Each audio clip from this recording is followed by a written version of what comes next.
Hello learners, welcome to online lecture of cost accounting. I am Archana Kaushik, Assistant Professor in the Department of Commerce of IIMT College of Management, Greater Noida.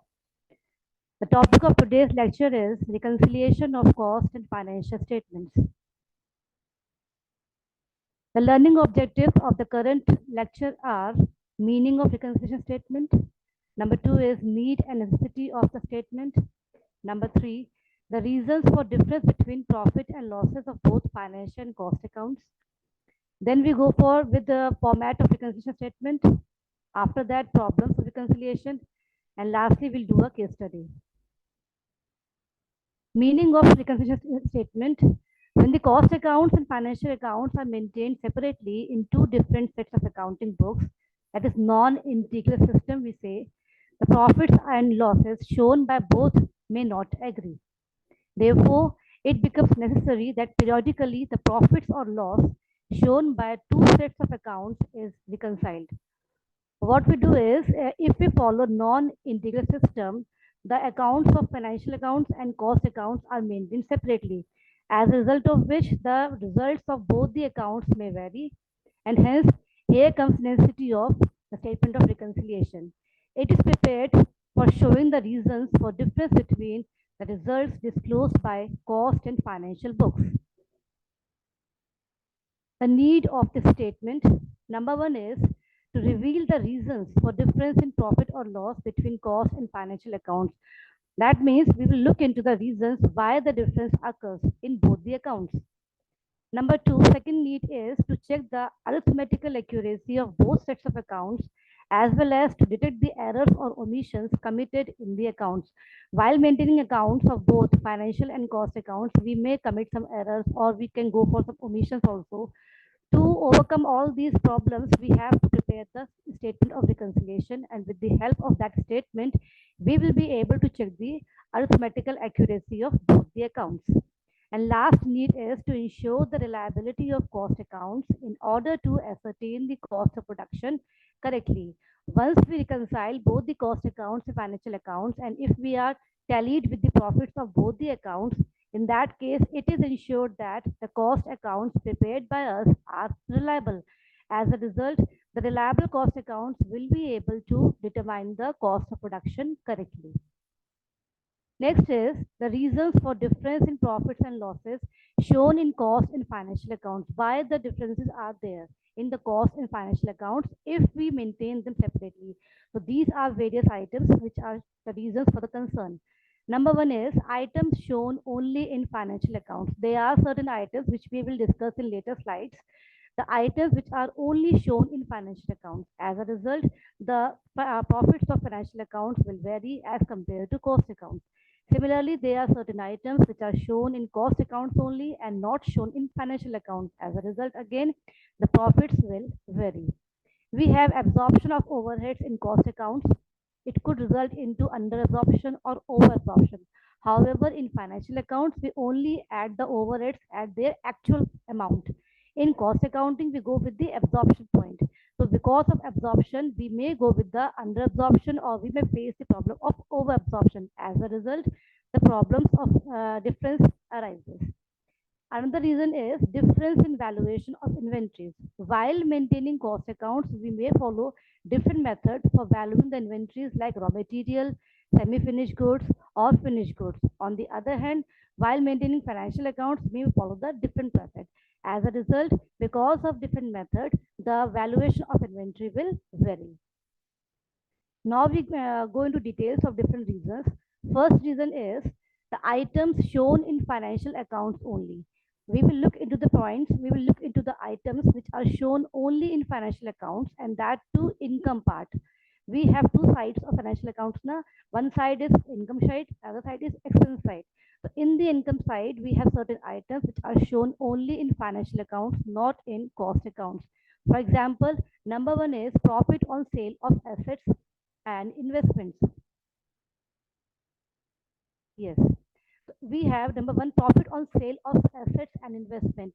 For the sale of asset and investment, it is not the operating activity. As a result, this profit is not come under the cost account, while it is shown in only in the financial accounts. Number two is interest received. Again, interest received is the financial income, not the operating income. As a result, it is not shown in the cost accounts. Similarly, we have dividend received, we have discount received, we have commission received, we have rent received. All these incomes. Along with this, we have brokerage or transfer fees, etc. All these incomes are financial in nature. As a result, they find their place in financial accounts, credit side, in under the head income, whereas these incomes are not shown in the cost accounts. Next is items which includes expenses only. Yes, items which include expenses only, which are shown in financial accounts only. Number one is loss on sale of assets or investment. Just like opposite of profit, there could be a possibility of loss on sale of assets. So again, it's a financial loss, not the operating loss. As a result, it is not come under the head of cost accounting, but it comes under financial accounting, and hence the profit will automatically get varied. Number two is interest paid. Interest paid is the financial expenditure, not the operating expenditure. Again, it will come only in financial accounts, not in cost accounts, resulting into the difference of profits in both the accounts. Third example is penalties and fines, damages paid as per the laws. All these penalties, fines, or damages are the financial expenses, not the operating expenses. As a result, the profit of both the accounts will vary. We have certain appropriations of profit, like provision for taxation, transfer to reserve, dividend paid, goodwill written off, premium expenses, discount on issue of shares, debentures, etc. written off. All these appropriations are the part of distribution of profits. Okay, so these all items will not come under cost account, but will come under financial account expense side, leading to the reduction in the profits of financial account. As a result, the profit of financial account and profit of cost accounts will vary. Now we have, just like items in financial accounts, we have certain items which are shown only in cost accounts, not in financial account. And if a particular item is shown only in cost account or only in financial account, naturally the profit will vary because of the presence in only one set of accounts, not in the other set of accounts. So in the cost accounts, there are certain items, for example, notional rent of owned premises. For example, a businessman has its own premises. If he rent this particular premise, okay, so he may get certain rent on it. That would be the rent amount. On the other hand, if that particular premise is used by a businessman for his own business, in that case, the rent which he could have earned while renting this particular premise would be lost. This would be the opportunity cost of building rented. The point is, the rent which is lost because of use by the businessman in his own business is known as notional rent, is known as opportunity cost of business, opportunity cost of rent. As a result, it will be considered in the cost account, not in the financial account. Similarly, we have notional salary of proprietor. If a particular businessman rendered his services to any other organization, he may get salary on that services. But if he is rendering his services in his own organization, he will lose a particular salary, which would be the opportunity cost of the salary. And it would be considered under cost accounts, not in the financial accounts. On the other hand, one more point is this: interest on capital employed. If the owner employ his own capital in the business, he may lose interest on the capital which he could have employed in some other purpose. So again, this is the opportunity cost.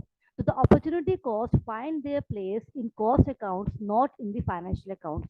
These opportunity costs could be in the form of rent, could be in the form of salary, could be in the form of interest on capital employed. So all these items will be considered under cost accounts, but will not be considered under financial accounts. As a result, because of consideration in only one set of accounts, the profit of both the accounts will vary. Now we have over absorption or under absorption of overheads. As we all know, in financial accounting, all the overheads which are known as indirect expenses, these expenses are basically recorded in financial account as per their actual amount. For example, we have rent paid, we have salary paid, etc. etc. All these expenses which are paid on actual basis will be recorded at their cost in the financial account. On the other hand, in case of cost accounts, we go with the absorption concept, in which we record our indirect expenses on the basis of certain cost elements. For example, we have cost sheet, and in cost sheet we have prime cost. So we can absorb our financial factory overheads on the basis of prime cost, or we can absorb our office overheads on the basis of factory cost. So because of absorption concept, we may lead to the problem of over or under absorption of overheads. As a result, the amount shown of overheads in cost accounts and amount shown of overheads in financial accounts will automatically vary and will result into the difference in the profits of both the accounts. Similarly, we have another reason for valuation difference is the valuation of inventories. We have inventories of three types. We have raw material, we have work in progress, we have finished goods. If we talk about the valuation of raw materials, in case of cost account, we follow LIFO method, FIFO method, weighted average method for valuing the raw material stock. On the other hand, in case of financial accounts, raw materials are measured at market price or cost price, whichever is lower. So both the amounts will vary, resulting into the difference in the profit of both the accounts. Work in progress. In financial account, work in progress is measured at cost or market price, whichever is lower. But in case of cost account, it may be valued at prime cost or at factory cost. As a result, the amount will vary and hence the profit automatically get different. Next, we have finished goods. In financial account, it is valued at cost or market price, whichever is lower. That means in financial account, whether it is raw material, whether it is work in progress, whether it is finished goods, all these type of inventories are valued at cost or at market price, whichever is lower. But in case of cost accounts, raw materials are measured as per the method of LIFO, FIFO, or weighted average. WIP, that is work in progress, is measured as per prime cost or as per factory cost. On the other hand, finished goods are valued as per the cost of production. As a result, the amount of finished goods, the amount of work in progress, the amount of raw material will be shown with different amounts in both the sets of accounts, which result into the difference in the profits of both the accounts.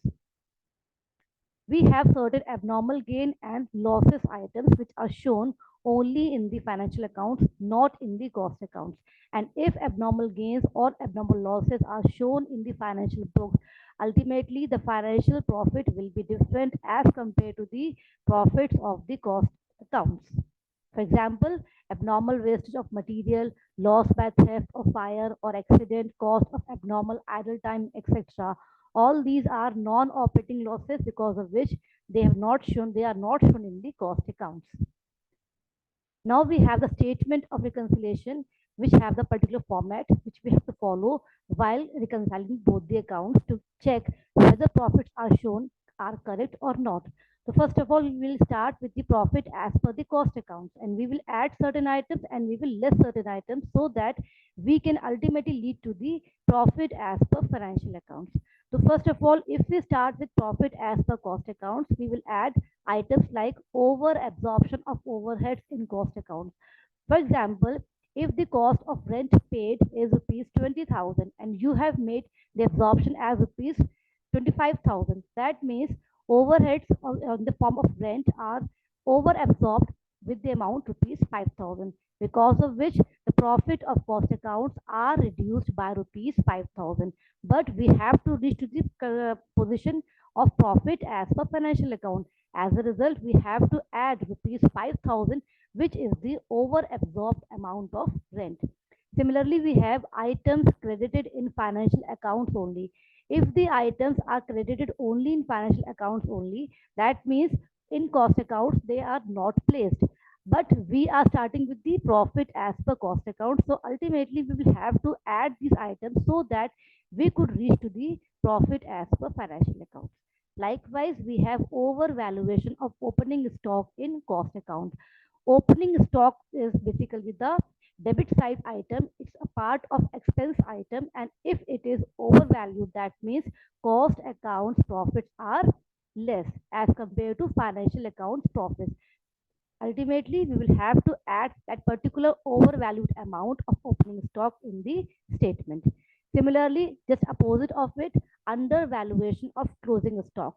In cost accounting, yeah, in cost sheet, we show closing stock as a negative item. And if we are undervaluing it, that means we are just decreasing our profit and we have to reach to the profit as per financial account. So we will have to add this particular undervaluation amount.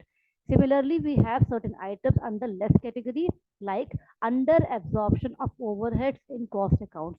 If a particular amount of overhead is undercharged, under recovered, or under absorbed in cost account, what will be the case? It will result in the increased profit of cost account as compared to decreased profit of financial account. But we have to reach to the profit as per financial account. As a result, with the under absorbed amount, we will have to reduce the profit of cost account. Number two is items debited in financial accounts only.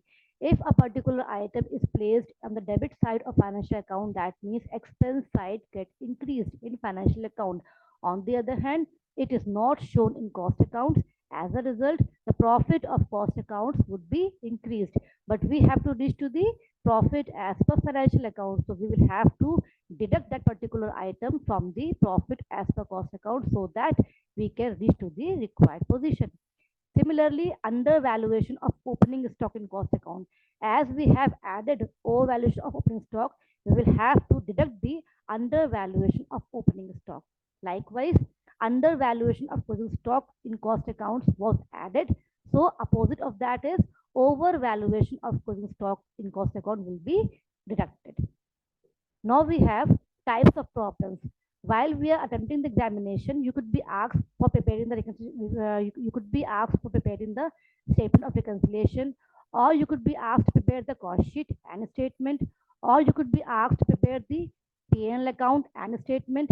Likewise, you could be asked to prepare the cost sheet plus P&L account plus statement of reconciliation. So we will go with the particular case study. Let's see the case here. The net profit of Nidhi Limited according to financial accounts was 84377, while profit shown by cost account was 1,06,200 for the same year. There's a huge difference in the profit of both the accounts. So we will have to reconcile both the statements so that we can reach from one profit to another profit and check whether the accounts are relevant or not, are relied or not. So we have certain items which are point of consideration. Number one is depreciation charge in financial accounts at rupees 5,600, while it is recovered in cost account as 6,250. So clearly it is shown that the amount of depreciation is overcharged by rupees 650 in cost account. So we will have to deduct this particular item with rupees 650 in the statement of reconciliation. Similarly, we have work overheads under absorbed in cost accounts by rupees 1560. If the work overheads are under absorbed in cost account, that means cost accounts profits must be higher as compared to the profit of P&L account. So we will have to deduct this particular item in the statement. Point number three is office overheads over recovered in cost account. Office overheads are over recovered in cost account means ki they have reduced the profits of cost accounts by rupees 850 more as compared to the profits of PL account. So we will have to again add rupees 850 in the statement. Point number four, interest on loan not included in cost account. I've already discussed with you that interest on loan is basically the financial item, not the operating item. And interest on loan credit, that means it's an income. And income that too, non-operating income will not be included in the cost account.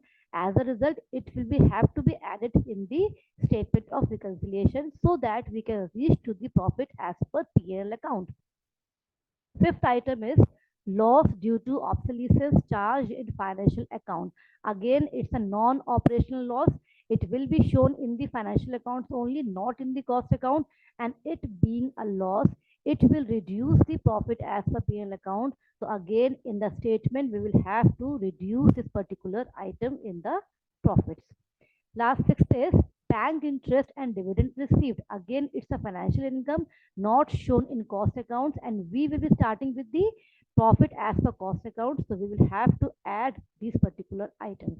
Income tax paid, it's an expense part which is shown only in financial account, not in cost account, resulting into the decrease in the profit of financial account. As a result, while preparing statement, we will have to deduct this particular item of income tax paid. Eighth item is loss due to depreciation in inventories charged in financial account. Whatever amount of depreciation is there in inventories, we have incurred loss in financial account. It will be deducted in the statement of reconciliation. Last is stores adjustments credited in financial accounts with rupees 237.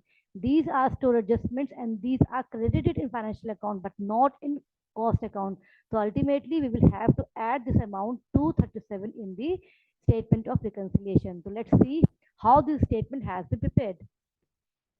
See, we had profit as per cost books 106,200. We add certain items like excess of depreciation charge in cost account by rupees 650. Number two, over absorption of office overheads by rupees 850. Interest on loan rupees 4,000. Bank interest and dividend received rupees 375. Store adjustment rupees 237. That means whatever items we have added in this statement, all these were there in the financial accounts only, not in the cost accounts. And since we have to reach from the profit as per cost books to the profit as per financial books, so we will have to add these items in the profit as per cost books. Next, we have less items. So in less items, number one was under absorption of work overheads. We will have to deduct this particular item. Number two was obsolescence item, again was charged in financial books, not in cost books. So we will have to reduce this particular item. Income tax paid, we have deducted this item. Loss and depreciation, again we have deducted this item. So we have profit as per cost books 106,200. We have all the add items 6112. We have all the less items 27935, and we get profit as per financial books 84377. So this has solved our purpose. Both the profits are reconciled. We have not committed any error. We have not done any omission, and all the arithmetic accuracy is there, and cost records are perfect.